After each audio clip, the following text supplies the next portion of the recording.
ত্রয়োদশ জাতীয় সংসদ নির্বাচনের ভোট কেন্দ্রের চূড়ান্ত তালিকা আজ প্রকাশ করবে নির্বাচন কমিশন।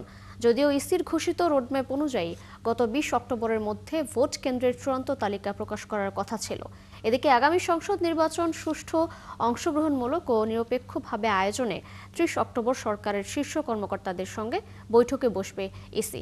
নতুন রাজনৈতিক দলের নিবন্ধন শেষে সময় নিয়ে ইসি জানাচ্ছে, দল নিবন্ধনের বিষয়ে অগ্রগতি নিয়ে মাঠ পর্যায়ে থেকে পাওয়া কিছু বাড়তি তথ্যের পর্যালোচনা চলছে।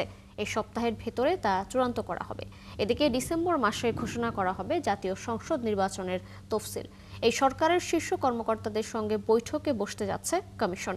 মতবিনিময় ও প্রস্তুতি হিসেবে বৃহস্পতিবার বিকেল 3টায় নির্বাচন কমিশন সচিবালয়ের সম্মেলন কক্ষে অনুষ্ঠিত হবে। অবাধ, সুষ্ঠু, অংশগ্রহণমূলক ও গ্রহণযোগ্য নির্বাচন আয়োজনের জন্য প্রয়োজনীয় পদক্ষেপ গ্রহণ এই সভার উদ্দেশ্য। সভায় সভাপতিত্ব করবেন প্রধান নির্বাচন commissioner CEC AMM Nasir Uddin. অন্য নির্বাচন কমিশনাররা এতে উপস্থিত থাকবেন। অন্তত 31 জন জ্যেষ্ঠ সরকারি কর্মকর্তাকে সভায় অংশগ্রহণের জন্য আমন্ত্রণ জানানো হয়েছে। সেপ্টেম্বর থেকে বিভিন্ন অংশীজনের সঙ্গে ইসির ধারাবাহিক সংলাপ চলছে।